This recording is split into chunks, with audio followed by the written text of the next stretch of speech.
Everybody, welcome back to 32 All the Way with Doc. I am absolutely more than thrilled to have on Mr. Ronald Welch. Some of you might know him better as Ron Fuller, the Tennessee Stud. He is from wrestling royalty. The family has been involved in the business for over 100 years. If I sat here and read the list of alumni and people that came out of his school, it would probably take up, out of his wrestling territory, it would probably take up the entire interview. Today, though, we are talking about something else that's equally as fantastic. We're going to talk about would you prefer Mr. Welch or Mr. Fuller? It doesn't make any difference. Okay. I go by just about his name. Got about three of them. So. Fantastic. We're going to talk about his novel, Brutus. Let me give you a little read up here before we start with the questions. Characters from 3 continents combine their efforts in Africa to find the largest man-eating lion in recorded history. American trapper George Stedman, his African business partner Natu, and other famous hunters capture the lion, but not before Stedman loses his leg to the beast. The lion mysteriously arrives at the Smoky Mountains Zoo in Knoxville, Tennessee, in the care of Stedman, the now sadistic man that lost his leg and the only person in America aware that the lion is a vicious killer. I think we'll leave it right there, and I'll let you do some more. Sir, thank you so much for your time, and welcome for appearing on my little show. Well, you're welcome, sir. Glad to be on with you. Thank you. So let's start with the book. After everything that you've done, I didn't get a chance to mention the hockey, some other things. Why a book? Well, I had a dream one night in 1998. I retired from hockey in 94. Went to live in the Keys for 3 years. I came from the Keys back into Knoxville, Tennessee, a city I used to live in quite a bit. Spent quite a few years there in the wrestling business. And I was living in Tellico Village. It's just south of Knoxville. It's on the edge of the Smoky Mountain National Park. And I had a dream one night about a lion getting loose in the Smoky Mountains National Park. I dreamed about it all night long, went back. It's one of those dreams that just kept coming back. I would wake up and I would go back to sleep and I would start dreaming it again. So I got up the next morning. I told my wife, I said, I'm going to write a book. She goes, about what? You're going to write your wrestling book? I said, no, I'm going to write a book about the dream I had last night. And so I started in 1998 working on this book in the basement of my house. I spent 2 years down there working on it. And I came up with a pretty decent book, and I found myself an agent. We were looking for a publisher. He never was able to hook me up with a publisher. About that same time, I got the hankering to go back to work. I'd been retired for 7 years, and I went in the ADT business. I became a dealer for ADT, the security company. Okay. And I put my book in a drawer. It sat there for 20 years. I pulled it out about a year and a half ago, and I said, I got to finish this book. I mean, I just got to get it published. And so now it's published, and it's just been great. I mean, it's going great guns. My goodness, people really love it. I've got 19 reviews so far. It's only been out about 6 weeks, and they're all 5-star ratings, every one of them. I have nothing less than a 5-star. That's great. Are you getting a lot of guys like me that are saying, man, are you really the Tennessee Stud? Oh, yeah. Well, a lot of people recognize my name, obviously, and it doesn't hurt to have been a fairly knowledgeable person and a recognizable person in other professions, not just wrestling, but the hockey as well. So, yes, so the book was kind of a strange thing for me. Like I said, I didn't get it published for so long. And then once I did, I didn't know whether it was going to be good or not. And it seems like now it's pretty good. In fact, it has been, I've had several reviewers say it's another Jaws. So, great. You can't hardly do much better than Jaws, it's a Jaws on land rather than in the water. I mean, to hear that with what is, this is your debut novel, correct? Yes. To hear that is just amazing. And like I was saying before we turned the camera on, I don't know if you saw any of the promos that I put up. I think I sent you the one, but I kept saying to myself, don't be a mark. Don't just ask him wrestling stuff. Ask him about the book, because the whole story of how you put this together is just amazing. Let's back up a little bit. So you said it sat in the drawer for 20 years. Did you have a more or less completed work that was in the drawer for 20 years, or was this the idea and some notes? No, it was pretty much a completed work. I Oh, okay. redid some of it once I pulled it out of the drawer and said, hey, I need to finish it. And I was lucky enough I do a podcast, a wrestling podcast. I do Yes. a couple of wrestling podcasts actually, and one of my big fans on my podcast happens to be a writer in the same genre, and I noticed that one day, and I contacted him, and I said, I have a book that's been sitting here for a long time. If I send it to you, will you read it? And he was like, absolutely. And he read it. He read it in one night, and he just the next morning he called me up and he goes, God, you got to write this, man. You got to get this. You got to get it out there. Wow. So he kind of stepped in there and he helped me just touching things up and just finalizing it, getting it completely done like it should be. And well, now it's out finally. It's out there. There was not much in the way of changes that had to be made. Just the typical editing stuff. No. He made a few. He changed some verbiage here and there, and he actually walked me through the process of being an independent author and getting it published on Amazon. He has 5 books out, so he's a pretty good writer, and so it was just a real good. Just a great thing that happened to me out of the clear blue, and he assisted me with pieces of it and getting it completed, getting through the process with Amazon, and now it's out there and it's doing well. It's really doing a lot better than I ever imagined it would. It's amazing. It really is. Like I said, to hear that, I think this would probably have to be a letdown for some people. And I'm just, I'm very new at this too. It's only been a couple of years, but people have already said, "Oh, can you read my book?" Or "Can you do this? Can you do that?" And I've been lucky. I've gotten some really good stuff from people, but there's been some things that are just absolutely horrible. and I would hate to see people trading on their name to put something like this out. So to see this be a debut and you get such great response like that, it must be very satisfying. Well, and I'm really lucky. My name and the recognition I've gotten in other sports has really helped me with the book as well. I had a great review, a national reviewer, big time people. In fact, they did right before they reviewed my book, 2 weeks before they reviewed my book, they did Stephen King's last novel. Wow. And I followed Stephen King. It's pretty amazing to be a first-time writer and to follow Stephen Absolutely. King. And they just think it's a fantastic book. They're just really pushing it really big time for me. And, and they said the same thing. In fact, they're the first one that came up with it. They in the verse review that was done on my book, they said, this to us is Jaws. This is another Jaws. This is this generation's Jaws. That's so great. And, it's just been really lucky. And I guess, being involved in other things, wrestling, hockey, and all kinds of other things, played basketball in college. And, it's just, it's pretty amazing to have a book out that when you write something, it's kind of different. It's like being a wrestler in a way. When you get started, you don't know how good you are.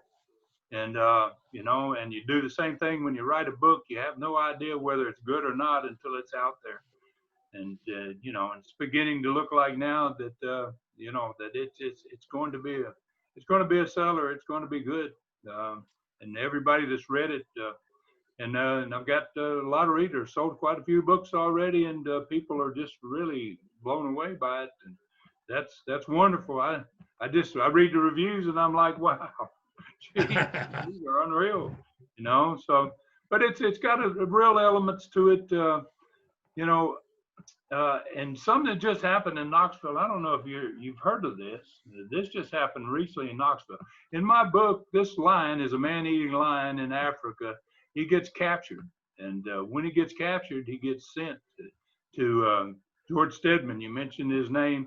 He's one of the guys that tried to capture him, and the first time they tried, and he lost his leg and he went back to work in the Knoxville Zoo as a caretaker there.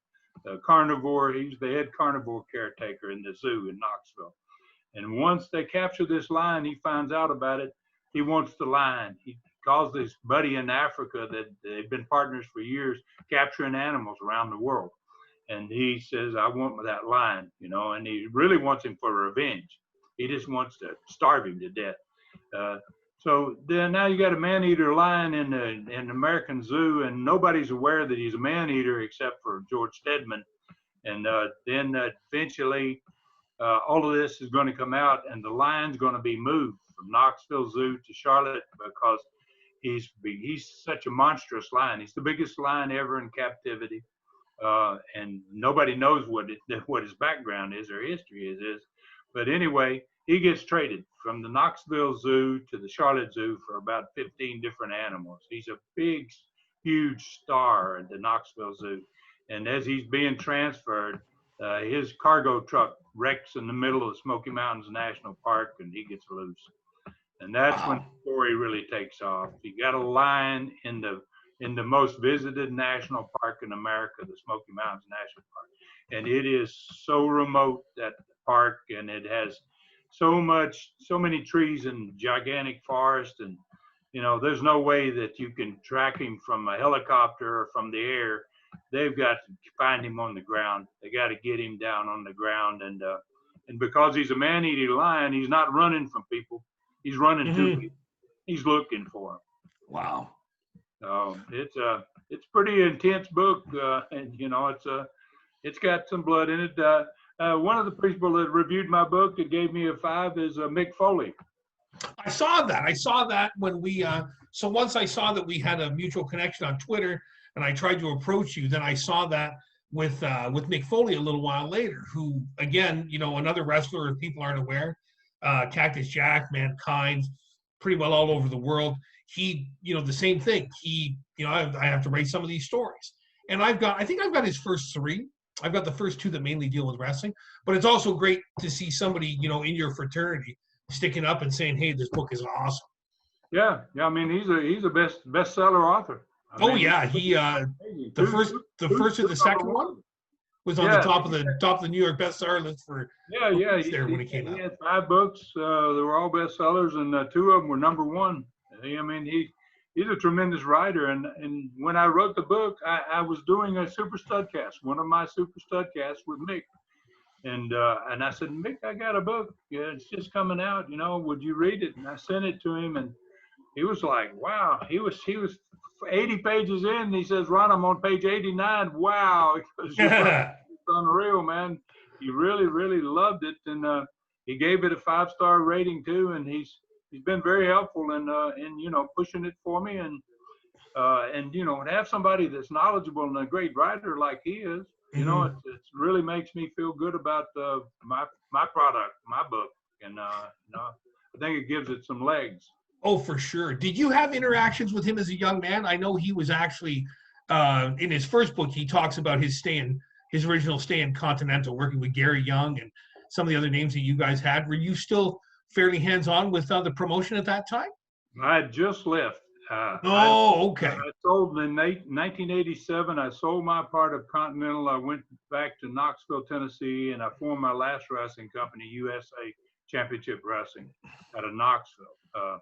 Had Bob Armstrong and a couple of his sons, and Buddy Landell, you know, just a pretty darn good group of Bill Dundee. Yeah. You know, a great group of wrestlers there. But that's about the time that he came into Continental after I left. Now, he and my brother are great friends. My brother, Robert, I was just gonna mention that. Sorry, I didn't mean to cut you off. When you read his book, he bonds with your brother very soon. So I was trying to do some research on you in the last couple of days. I was assuming that if you weren't out the door on Continental, that you were working your way out, because there is quite a section of him working with your brother. Yeah, him and Rob are really great friends, and Rob was on that Super Studcast with me, and I didn't realize how good of friends they were till we got into that Super Studcast. I'd never met Mick. I still have never actually met him, you know, but we've done the Super Studcast, and he and I have been communicating big time since the book's come out, and he's been extremely helpful on trying to promote it. So that's been good. And That's amazing. what a great guy. He's a super guy. I guess the next big question is, have you got another book in another drawer somewhere in the house? No, I don't know. I didn't snatch anything else back. This book though, when I wrote it, as I went through and I got to seeing, man, this thing is really pretty good. I wrote it as a sequel, so I set it up for a sequel. So if it does well, a lot of people that have reviewed it says this is going to be a tremendous movie. And That's I was amazing. thinking too when I was writing it that this would be a hell of a movie. And if it does turn into a movie, then I'll write the second book, the sequel to it, and obviously there would be a Brutus 2 if that were the case. And that would be my next book, obviously. I need to write a wrestling book about my family. Oh, there's no doubt about that. But I do these studcasts, these weekly studcasts, and the whole premise of this, I've been doing them for 3 years plus now. No, and 165 episodes in, hour episodes in, and I just tell my family's life history in the sport, going back to my grandfather Roy Welch, started in the early 1920s. So we've been 100 years in the ring. In my family, 4 generations, 24 members, biggest family in the world, oldest wrestling family in the world. And so got a lot of history there. And, now the book, I just think is it just puts me in a different light. You know what I mean? It gives me another, I like to call them hats, that's what I call them, is wearing another hat. It really does. And like you were saying earlier, again, the comparison to Foley, it brought out, when Foley's really started to pick up, it brought out, a slew of wrestling related books. And some of them were pretty terrible. Some of them were, I hate to disparage anybody else's work, and I read them because I'm a big fan, but some of them weren't all that great. I think you have to, if it's going to be about your family, if it's going to be about wrestling, if it's, whatever it is that this person decides to write the book on, it still has to have a story. I personally, I don't like it when I'm reading something and it's just all anecdotes. Yeah. I don't personally, I guess some people like that, to have the facts and the figures, but again, to have you say, how this is, how Brutus is written out, and then it's in terms of having a sequel, that just there's definitely there was some huge planning on your part for something you decided to stow away and put in a drawer for 20 years.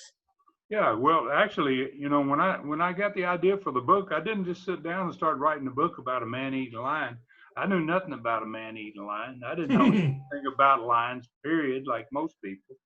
And I actually went to the Knoxville Zoo and spent probably off and on a month, maybe going every other day and sitting with the head caretaker there at the zoo, the carnivore caretaker, and finding out what man-eating lions are all about, and what happens when the lion becomes a man-eater, and does he eat just people after that, and all these different questions. They even found out that tranquilizers are going to be used, because there was a part in my book in which they're going to put this lion down, and the book is really it's a really strange and odd book. It's unique in a way.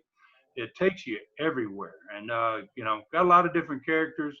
Everybody says your character development is fantastic, and so many different things happen that are unusual and different than what you're going to find in most books. Has a great ending, obviously, kind of like a great wrestling match. It's going to have a super ending, and this one has a really super ending, and so it's been a real experience for me. I've really enjoyed it so far, and it works out well. I've gotten to where I'm working on promoting my book just as much as my studcast. I do that weekly studcast, 165 episodes in, about my family. And then once a month, I do a 3-hour super studcast. And, wow. This last one is a tribute to Bob Armstrong that just passed away. And I've got 8 wrestlers in this one. It's over 4 hours. Wow. Longest super studcast I've ever done. It's got Terry Funk, it's got Stan Hansen, it's got Jim Cornette, it has Jerry Briscoe, it's got Dutch Mantell, Jody Hamilton, the assassin, Kevin Sullivan. I mean, it's just loaded with wrestlers that wanted to become a part of it and just talk about Bob. Yeah, Jim Cornette reveres your family. Whenever I have a chance to listen to his, there's always a tidbit, and I've heard your brother Rob on there probably at least 3 or 4 times so far. Yeah, yep. And I used to do. Jim's a great guy. I used to do a stud story for him. About every third episode, he would call me and say, "Ron, you got another story? Can you tell a 20-minute story? Just one story would be fine." And I did that for a long, long time with him. And then finally, I kind of got to where I was busy and I couldn't do it all the time. But yeah, Jim's a tremendous guy. He got a fabulous audience. He has so many people that are into him, and he loves the book. We spent probably 2 weeks ago. We spent 40 minutes talking about my book on Jim's show. You know what? Like I said, it's hard. Again, from being a huge fan and really, respecting everything that the people, not only your family, but the people that you've mentioned have done. It's hard not to ask too many wrestling questions. You know, we decided we were going to make it about the book, but there's such a legacy there now that with all the changes, it's probably never going to come in wrestling again. Oh yeah. It's not going to the sport's never going to go back to where it was. That's for sure. You know, there's no way that'll ever happen, and that's a darn shame.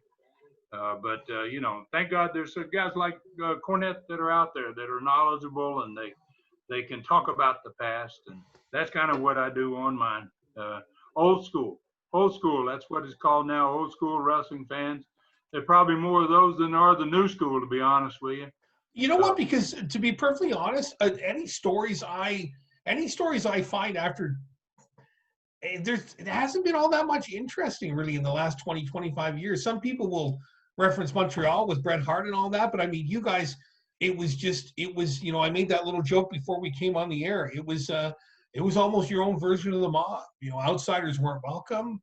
There was a certain way to do things. Maybe it didn't make sense to anybody else, but I've always been fascinated with it. I always think it's just amazing. And especially with someone of your background, and I mean, this must be just ingrained in your person, no? Yeah. Oh gosh, yeah, sure. I mean, growing up in a family and watching my granddad wrestle and his brothers, and my granddad taught the first wrestling bear to wrestle. So much history. We have so much history in my family. It's just truly amazing, and it's a great story for those that like it. And I have a website. It's called tnstud.com. And on my website, I have every one of my super studcasts. I have every one of my regular studcasts. I've got the book is on there. If you'd like to purchase an autographed copy of the book, it's on that same website, tnstud.com. And it's just it's become a different life for me. I went away from wrestling for 30 years. And then I came back, and my name has become relevant again. And my brothers and my cousin Jimmy Golden and a lot of other people that, it's kind of brought us all back into the limelight in a way. And by doing the Studcast, the Super Studcast. It's amazing. It really is. I know you don't want to talk too much about the wrestling, so let me throw you a basketball question. Okay. Your time in Miami, no desire to go pro after that? Was the wrestling pull too strong to not go play basketball after college? All right, so and this is this is the real answer to that question. I was playing ball in 68, 69, and 70 at the University of Miami. I was a pretty good basketball player. I could have gone pro, but at that time frame, I could make more money in wrestling than I could make in basketball. I hear a lot of guys from that era. Pretty well any sport except for baseball, which just doesn't seem to breed too many wrestlers. And basketball players, football players, even in that era, there was much more money in working territory somewhere. Yeah, yeah. So, you know, it didn't make any sense for me to go into something that I really wasn't familiar with, and not go into something that I spent my lifetime watching as a boy and wanting to do. So I think if I'd have had a big contract to play basketball, I believe I'd have gone to wrestling anyway, because it was part of my family's life, and I wanted to make it my life.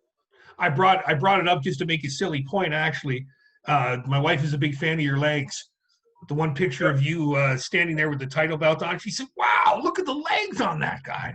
And I said, "Well, he's almost 7 feet tall. He's gonna have big legs." Yeah, yeah. I mean, and a lot of that's from playing basketball. You know, I mean, that's one good thing about basketball. You certainly got to build your legs, and you got to jump. You got to be able to get in the air. So that probably had something to do with it. But yeah, I'm 6'9". And back in my wrestling days, we're about 270, somewhere in there, usually around 270. And, Wow, pretty not big. a little man. Yeah, not a small guy. That's for sure. Was your brother just a little bit smaller than you? My brother's 6'5", weighs Okay. about 250. He's around 250, 6'5". So yeah, he had a great career too. I mean, he wasn't just wrestling as Robert Fuller. He went with WCW as Yeah. Parker, and he went to WWE as Tennessee Lee. I mean, he had a great career himself.